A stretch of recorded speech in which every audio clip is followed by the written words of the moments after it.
Supreme ಕೋರ್ಟ್ನಲ್ಲಿ ಜಾಮೀನು ರದ್ದಾಗಿ ಜೈಲು ಸೇರಿದ ನಟ ದರ್ಶನ್ಗೆ ಮನೆ ಮಂದಿಯನ್ನ ಭೇಟಿಯಾಗೋ ಆಸೆ ಶುರುವಾಗಿದೆ. ಜೈಲಿನ ನಿಯಮಾವಳಿಯ ಪ್ರಕಾರ ಒಳ ಸಂದರ್ಶನಕ್ಕೆ ಅವಕಾಶವನ್ನು ನೀಡುವಂತೆ ಕೋರ್ಟ್ ಮೊರೆ ಹೋಗಿದ್ದಾರೆ.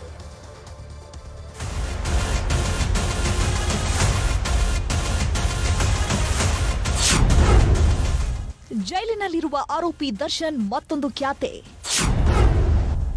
ಕುಟುಂಬದವರ ಜೊತೆ ಒಳ ಸಂದರ್ಶನಕ್ಕಾಗಿ ಅರ್ಜಿ. ರೇಣುಕಾಸ್ವಾಮಿ ಕೊಲೆ ಆರೋಪ ಹೊತ್ತ ನಟ ದರ್ಶನ್ ಅಂಡ್ ಗ್ಯಾಂಗ್ ಗಂಭೀರ ಎಣಿಸುತ್ತಿದ್ದಾರೆ. ದಾಸ ಜೈಲು ಸೇರಿ 6 ತಿಂಗಳು ಕಳೆದು ಹೋಗಿವೆ. ಕತ್ತಲೆ ಕೋಣೆಯಲ್ಲಿ ಕಾಟೇರ ನಿತ್ಯ ಒದ್ದಾಡುವಂತಾಗಿದೆ. ಈ ಮಧ್ಯೆ ದರ್ಶನ್ ಪರ ವಕೀಲರು ಒಂದೊಂದೇ ಕಾನೂನು ಅಸ್ತ್ರ ಪ್ರಯೋಗಿಸಲು ಮುಂದಾಗಿದ್ದಾರೆ.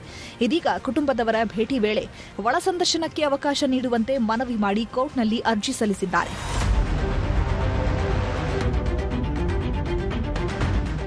ಕರ್ನಾಟಕ ಕಾರಾಗೃಹ ಮತ್ತು ಸುಧಾರಣಾ ಸೇವೆಗಳ ನಿಯಮ 570 ಹಾಗೂ 574ರ ಅಡಿಯಲ್ಲಿ ದರ್ಶನ್ ಪರ ವಕೀಲರು 57ನೇ ಸೆಷನ್ಸ್ ಕೋರ್ಟ್ಗೆ ಅರ್ಜಿ ಸಲ್ಲಿಸಿ ಮನವಿ ಮಾಡಿದ್ದಾರೆ.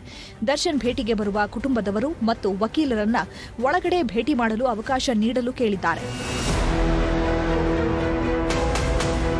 ಇತ್ತೀಚೆಗೆ ದರ್ಶನ್ ಪರ ವಕೀಲರು ಮತ್ತೊಂದು ಅರ್ಜಿಯನ್ನ ಸಲ್ಲಿಕೆ ಮಾಡಿದ್ರು. ಕೊಲೆ ಪ್ರಕರಣದ trial day to day basis ಮೇಲೆ ವಿಚಾರಣೆ ನಡೆಸುವಂತೆ ಮನವಿ ಮಾಡಿದ್ರು.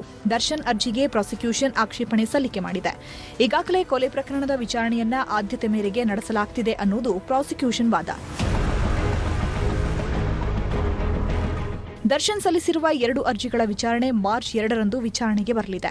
ಒಟ್ಟಾರೆ ಜೈಲಿನಲ್ಲಿ ಇದ್ಕೊಂಡೇ ದರ್ಶನ್ ಒಂದೊಂದೇ ಅಸ್ತ್ರ ಹೂಡ್ತಿದ್ದು ದಾಸ ಸಲ್ಲಿಸಿರೋ ಮನವಿಯನ್ನ ಕೋರ್ಟ್ ಪುರಸ್ಕರಿಸುತ್ತಾ ಅನ್ನೋದನ್ನ ಕಾದು ನೋಡಬೇಕಿದೆ.